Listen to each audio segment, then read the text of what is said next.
গত মাসে কুমিল্লা, নোয়াখালী, সিলেট অঞ্চলে আকস্মিক বন্যা এসব এলাকার মানুষকে হতভম্ব করে দিয়েছে। এখানে বেশিরভাগ এলাকায় কোনো দিন বন্যা হয়নি। তারা বন্যা মোকাবেলা করে অভ্যস্ত নন। দেশপ্রেমিক সশস্ত্র বাহিনী তাৎক্ষণিকভাবে বন্যা আক্রান্ত সবাইকে রক্ষার জন্য এগিয়ে আসে। সেনা, নৌ এবং বিমান বাহিনী পরস্পরের সঙ্গে সমন্বয় করে একযোগে কাজে নেমে পড়ার ফলে মানুষের দুর্ভোগ কম হয়েছে।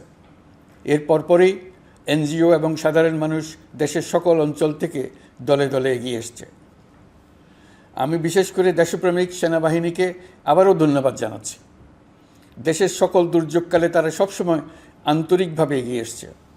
বিশেষ করে বন্যা ও শান্তি শৃঙ্খলা রক্ষার কাজে তাদের সৈনিক এবং অফিসাররা দিনের পর দিন যেভাবে দায়িত্ব পালন করেছে তার কোনো তুলনা হয় না। জনজীবনে স্বস্তি ও আত্মবিশ্বাস প্রতিষ্ঠায় তাদের ভূমিকা অনন্য।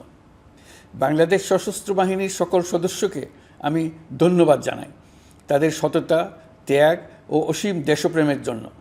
দেশের স্বাধীনতা সংগ্রাম থেকে শুরু করে বন্যা, খরা, ঝড়, বৃষ্টি, ঘূর্ণিঝড়, সকল প্রাকৃতিক দুর্যোগে আপনারা সকলের শেষ ভরসার স্থান।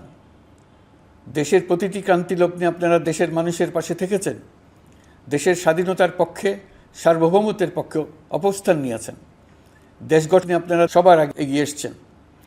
বিগত জুলাই হতে শুরু হওয়া গণ অভ্যুত্থান, বন্যা, নিরাপত্তা প্রদান, অস্ত্র উদ্ধার সহ সকল কার্যক্রমে আপনারা সফলভাবে দিনরাত কাজ করে যাচ্ছেন।